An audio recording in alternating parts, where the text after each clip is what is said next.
وَتَزَوَّدُوا فَإِنَّ خَيْرَ الزَّادِ التَّقْوَى وَاتَّقُونِ يَا أُولِي الْأَلْبَابِ صدق اللہ العظیم۔ سورۃ البقرہ آیت نمبر 197۔ اللہ فرماتے ہیں حج کے معلوم مہینے ہیں۔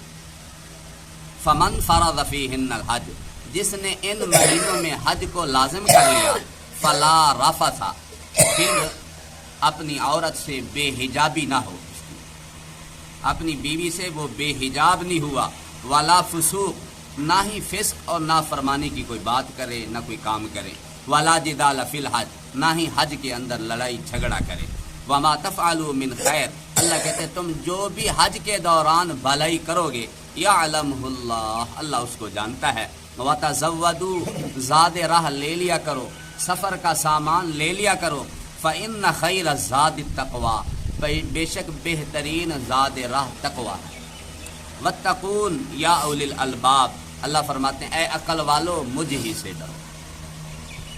اس آیت مبارکہ میں حج کے دوران جو پابندیاں ہیں وہ بتائی گئیں، اور مشرکین کی ایک غلط رسم تھی اس کا رد کیا گیا۔ دیکھیں جب بندہ پہلے تو یہ بتایا گیا کہ حج کے معلوم مہینے شوال، ذی قعدہ، ذی الحجہ، یہ حج کے مہینے۔ اب شوال میں حج تو نہیں ہوتا، آپ سب کو پتہ ہے، نہ ذی قعدہ میں ہوتا ہے۔ اس کا مطلب یہ ہے کہ شوال سے پہلے ہم لوگ حج کا احرام نہیں باندھ سکتے۔ پہلے دور دراز سے سفر ہوتے تھے، پیدل کے سفر ہوتے تھے، لوگ شوال سے احرام باندھ کر چل پڑتے تھے، کوئی ذی قعدہ سے احرام باندھ کے چل نکلتے تھے۔ تو شوال سے پہلے احرام نہیں باندھ سکتے، شوال میں احرام باندھ کر نکل سکتے ہیں۔ اس کا مطلب یہی ہے کہ حج کے معلوم مہینے ہیں، وہ 3 مہینے ہیں، شوال، ذی قعدہ اور ذی الحجہ کے پہلے 10 دن ہیں، کیونکہ ان کے علاوہ پھر ہم احرام تو نہیں باندھ سکتے آخری 20 دنوں میں ذی الحجہ کے۔ تو فرمایا حج کے معلوم مہینے۔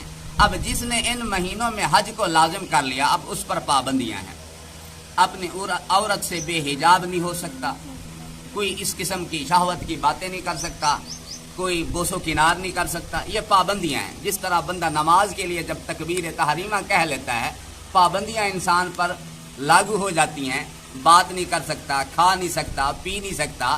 اس طرح جب بندہ حج کا احرام باندھ لیتا ہے، تلبیہ احرام حج کی نیت سے پڑھ لیتا ہے، اب اس پر یہ پابندیاں لازم ہو جاتی ہیں۔ اس کے ساتھ ساتھ اور بھی پابندیاں، قرآن میں تو یہ 3 پابندیاں آئی ہیں۔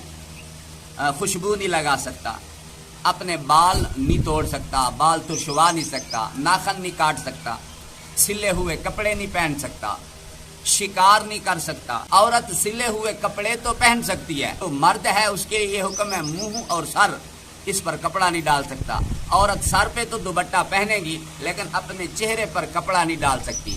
جو عورتیں پردہ کرتی ہیں پھر وہ اس طرح کی کیپ لے لیتی ہیں جو سامنے سے بڑی ہوئی ہوتی ہیں، آگے کپڑا ہوتا ہے، پردہ بھی ان کا ہو جاتا ہے، حج کی پابندی بھی ان کی پوری ہو جاتی ہے۔ تو فرمایا جس نے ان مہینوں میں حج کو لازم کر لیا، عورت سے بے حجاب نہ ہو، ولا فسوق، نافرمانی کوئی نہ کرے۔ نافرمانی تو ویسے ہی نافرمانی، اور خاص کر پھر حج کے مہینوں میں، اور پھر حرم کے اندر آ کر، جس طرح حرم کی ایک نیکی 1,00,000 نیکیوں کے برابر ہے، حرم کا ایک گناہ بھی علماء نے لکھا 1,00,000 گناہوں کے برابر ہو جاتا ہے۔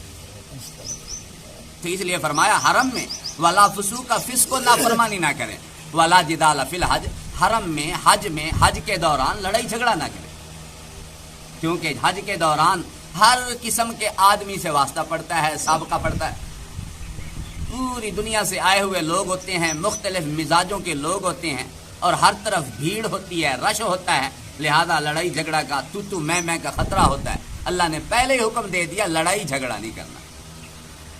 میرے نبی علیہ السلام نے حضرت ابوبکر صدیق رضی اللہ تعالی عنہ کو دیکھا، حج کا احرام بھی باندھے ہوئے ہیں، اور غلام نے کوئی نافرمانی کر دی، غلام کو مار پیٹ بھی رہے ہیں۔ میرے نبی علیہ السلام نے فرمایا اس احرام والے کو دیکھو، حج میں غلام سے لڑ جھگڑ رہا۔ تو حج کے دوران اپنے غلام سے، اپنے ماتحت سے لڑنا جھگڑنا بھی ٹھیک نہیں ہے۔ کتنے حضرات ایسے دیکھے میاں بیوی ساتھ جاتے، حج کے دوران لڑائیاں کھڑی ہو جاتی ہیں ان کی۔ وہاں تو برداشت کا موقع ہوتا ہے، میاں بیوی ہیں، بچے ساتھ ہیں، یا دوسرے ہیں بات بات پہ جس طرح ہم اور سفروں پہ جھگڑتے ہیں حج کے دوران بھی جھگڑنا شروع کر دیتے ہیں، یہ منع ہے۔ میرے نبی علیہ الصلوۃ والسلام کی ایک حدیث ہے، میرے نبی علیہ السلام نے فرمایا من حج فلم یرفث ولم یفسق، جس نے بیت اللہ کا حج کیا اور وہ اپنی عورت سے بے حجاب نہ ہوا اور اس نے کوئی نافرمانی نہیں کی، کوئی لڑائی جھگڑا نہیں کیا، میرے نبی علیہ السلام نے فرمایا جب حج کر کے لوٹا نا ایسے لوٹا جس طرح اس کو ماں نے جنا تھا، ایسے معصوم پاک صاف ہو کر لوٹا۔ تو حج کی فضیلت اتنی، اور 3 عمل ایسے ہیں جس کی وجہ سے اللہ پچھلے سارے گناہ معاف کر دیتے ہیں، یہ حدیث میں آتا ہے، مفہوم ہے 3 عمل ایسے ہیں جس کی وجہ سے پچھلے سارے گناہ معاف۔ ایک حج ہے، اس میں حج کرنے سے انسان کے پچھلے سارے گناہ معاف ہو جاتے ہیں، ہجرت کرنے سے پچھلے سارے گناہ معاف ہو جاتے ہیں، اسلام لانے سے جب کافر 100 سال کا بوڑھا کافر اسلام لے آئے پچھلے سارے گناہ معاف ہو جاتے ہیں۔ اور انہی 3 مواقع پہ شیطان بڑا واویلا مچاتا ہے کہ میری ساری زندگی کی محنت ضائع ہو گئی، میں نے بڑی کوششیں کی اس کو گمراہ اور بدراہ کرنے کی، یہ تو معصوم ہو گیا، پاک صاف ہو گیا۔ وما تفعلوا من خیر، اللہ کہتے ہیں جو بھی تم بھلائی کرو گے نیکی کرو گے اس کو اللہ جانتا ہے۔ حج کے دوران نیکی کرنا، ایک نیکی لاکھ نیکیوں کے برابر، ایک دفعہ سبحان اللہ لاکھ دفعہ سبحان اللہ پڑھنے سے بہتر، ایک دفعہ قرآن کا ختم کریں لاکھ قرآن کا ختم کرنے سے بہتر، ایک نماز پڑھیں لاکھ نمازوں کا ثواب۔ تو وہاں حج کے دوران انسان جتنا ہو سکے نیکیاں کرے، ذکر اذکار کرے، تلاوت میں لگے، نیکیوں میں لگا رہے۔ اللہ کہتے تم جو بھی بھلائی کرو گے اللہ کو خوب معلوم ہے۔ وَتَزَوَّدُوا، یہ مشرکین کی ایک باطل رسم تھی، جب حج کے لیے نکلتے تھے بس ایک چادر لیتے تھے چل پڑتے تھے، پیسے نہیں، سامان نہیں، بستر نہیں، پھر کیا ہوتا ہے وہاں جا کے بھیک مانگتے تھے۔ اسلام میں گداگری، ہاتھ پھیلانا، یہ حرام ہے۔ الید العلیٰ خیر من الید السفلی، میرے نبی علیہ السلام نے فرمایا اوپر والا ہاتھ، دینے والا ہاتھ یہ لینے والے ہاتھ سے بہتر ہے۔ لہذا جب بندہ اس طرح کے کام شروع کر دیتا ہے، پہل تو اس جوش اور جذبے میں کہ میرا رب پہ توکل ہے، بھروسہ ہے، جب دیکھتا ہے کہ کہیں سے کچھ نہیں بن رہا پھر بھیک مانگنا شروع کر دیتا ہے۔ میرے نبی علیہ السلام نے فرمایا جس نے بھیک مانگی نا، بھیک مانگنے والا پیشہ اختیار کیا، قیامت والے دن رب کی عدالت میں اس طرح آئے گا کہ اس کے چہرے پر گوشت نہیں ہوگا، ہڈیوں کا ڈھانچہ ہوگا۔ آپ یوں سمجھ لیں جس طرح ڈاکٹروں کے میڈیکل سٹوروں پہ، میڈیکلوں پہ، کلینکوں پہ وہ ہم ڈھانچہ نہیں دیکھتے لگا ہوتا ہے، کس طرح عجیب بھدا سا لگتا ہے، قیامت والے دن بھیک مانگنے والا اس طرح رب کی عدالت میں کھڑا ہوگا۔ تو فرمایا زاد راہ لے لو، اس میں کوئی قباحت نہیں، یہ رب کے توکل کے خلاف نہیں ہے کہ میرا رب پہ بھروسہ نہیں، جب اللہ خود کہہ رہا ہے یہ لے کے آؤ۔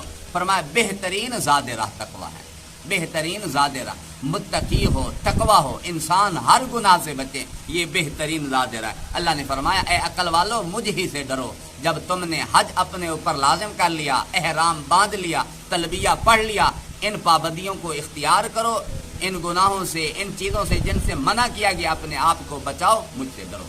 اللہ ہم سب کو حج کے لیے قبول کرے، آمین۔ الحمدللہ۔